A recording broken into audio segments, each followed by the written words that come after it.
every one of us at some point or another in our life is really fooled by people. And you know what? Sometimes more than once in life, we get really, really fooled by people.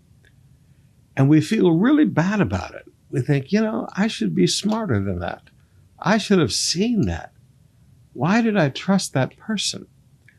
And usually these people who fool us hurt us very, very badly. Now we have the story of Ishmael, the deceiver, in the book of Jeremiah. And as I read through this, I thought, I've read Jeremiah 100 times at least in my life, and I never saw this. That's why I like changing translations, and it allows you to see other things. Jeremiah chapter 40, beginning with verse 13. Soon after this, Johanan, son of Kareah, the other military leaders, came to Gedaliah at Mizpah. Now, Gedaliah was put in charge by the Babylonians of ruling Israel for a while. They said to him, "Did you know that Baalis, king of Ammon, has sent Ishmael, son of Nethaniah, to assassinate you?" But Gedaliah refused to believe him. Later, Johanan had a private conversation with Gedaliah and volunteered to kill Ishmael secretly. "Why should we let him come and murder you?" Johanan asked. "What will then happen to the Judeans who have returned? Why should the few of us who are still left be scattered and lost?" But Gedaliah said to Johanan, "I forbid you to do any such thing, for you are lying to me about Ishmael." But in mid-autumn of that year, Ishmael, son of Nethaniah, the grandson of Elishama, who was a member of the royal family and had been one of the king's high officials, went to Mizpah with 10 men to meet Gedaliah while they were eating together. Ishmael and his 10 men suddenly jumped up, drew their swords, and killed Gedaliah, whom the king of Babylon had appointed governor. Ishmael also killed all the Judeans and Babylonian soldiers who were with Gedaliah at Mizpah.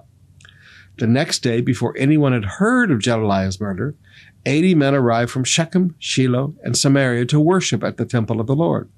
They had shaved off their beards, torn their clothes, and cut themselves, and had brought along grain offerings and frankincense. Ishmael left Mizpah to meet them, weeping as he went. When he reached them, he said, "Oh, come and see what has happened to Gedaliah." But as soon as they were all inside the town, Ishmael and his men killed all but 10 of them and threw their bodies into the cistern. Now, I want you to notice with me, Ishmael was such a good deceiver that even the man he was determined to destroy defended him. Amazing. Absolutely amazing. Ishmael is determined to kill Gedaliah, and Gedaliah is so deceived by Ishmael that he rebukes the man who's trying to protect him. Ishmael was a very, very, very skilled deceiver. But then I want you to notice how the deception continues. When this group of men come to worship, these 80 men arrived. I want you to notice what Ishmael does again. Verse 6 of chapter 41 says, "He left Mizpah and went to meet them, weeping as he went. And he said to them, 'Oh, come and see what has happened to Gedaliah.'" Notice the weeping. There are people that have learned how to use tears to manipulate. Because we are a compassionate people, we can get really manipulated by sad stories and tears. So here is this cold-blooded murderer turning on the waterworks. "Oh, come and see her." He turns on the waterworks and completely manipulates these men, and then kills all but 10 of them and throws their bodies into the cistern. Now, beloved, I want you to understand in life, there are people out there that are deceivers. And you have to learn to be careful. And sometimes when people come and warn you about people, I don't care how much you trust them, you need to listen a little bit. Okay? You need to listen.